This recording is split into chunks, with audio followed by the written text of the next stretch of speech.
విజయ్‌కి సంబంధించినటువంటి TVK party అద్భుతంగా దూసుకుపోతుందని చెప్పుకోవచ్చు. ఇప్పటికే 100 స్థానాలకు పైచిలుకుగా టీవీకే పార్టీ ఆధిక్యంలో కొనసాగుతుండగా, అధికారంలో ఉన్నటువంటి డీఎంకే పార్టీ కేవలం 55 స్థానాలకు మాత్రమే పరిమితమైంది. ఇక కొద్దిసేపటి క్రితం వరకు మూడో స్థానంలో ఉన్నటువంటి అన్నా డీఎంకే ప్రస్తుతం రెండో స్థానానికి ఉంది.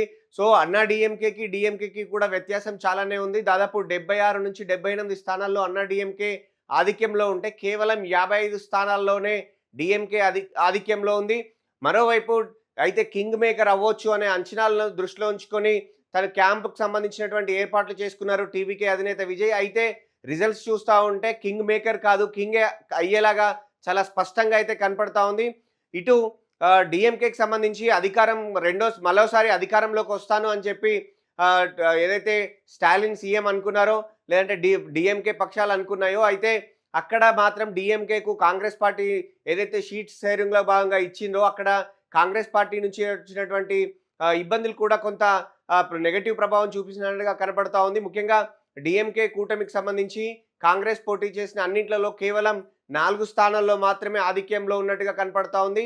ఇక డీఎంకేకి సంబంధించినటువంటి పార్టీ ఆఫీస్ దగ్గర ఈరోజు ఉదయం నుంచి కొంత అంటే విజయోత్సవానికి సంబంధించి కొంత ఏర్పాట్లు చేసుకున్నారు. కానీ అక్కడి నుంచి టెంట్లు కావచ్చు, కుర్చీలు కూడా తీసేస్తున్నటువంటి పరిస్థితి డీఎంకే ఆఫీస్ దగ్గర ఉంది. అయితే టీవీకేకి సంబంధించినటువంటి మాత్రం మేము ఖచ్చితంగా గెలుస్తామని ఏదైతే చెప్తూ వచ్చారో అందుకు అనుగుణంగానే ఫలితాలైతే కనపడతా ఉన్నాయి. ఎర్లీ ట్రెండ్స్‌తో అంటే పోస్టల్ బ్యాలెట్‌లతో కావచ్చు, అలాగే మొదటి, రెండో రౌండ్‌ల వరకు మాత్రం టీవీకే స్పష్టమైనటువంటి ఆధిక్యం వైపు దూసుకెళ్తా ఉందని చెప్పుకోవచ్చు.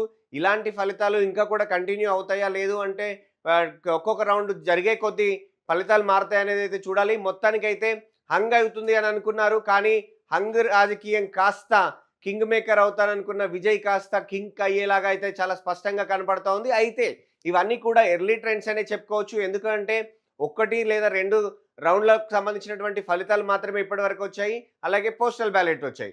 సో, ఇంకొంచెం ఒక హాఫ్ అన్ అవర్ గడిస్తే మాత్రం ఖచ్చితంగా ఒక ట్రెండ్ ఎలా ఉంది అనేదైతే క్లారిటీ రాబోతా ఉంది. ఇప్పటివరకు ఉన్నటువంటి పరిస్థితి ప్రకారం చూస్తే ఖచ్చితంగా టీవీకేకి సంబంధించినటువంటి పార్టీ గెలవబోతా ఉంది. విజయ్ సీఎం అయ్యే అవకాశాలు ఎక్కువగా ఉన్నట్టయితే కనపడతా ఉంది. చూడాలి, ట్రెండ్స్ కొనసాగుతున్న కొద్దీ, ఫలితాలు వస్తున్న కొద్దీ మారతాయా, ఇదే విధంగా అయితే కొనసాగుతాయనేదైతే చూడాలి.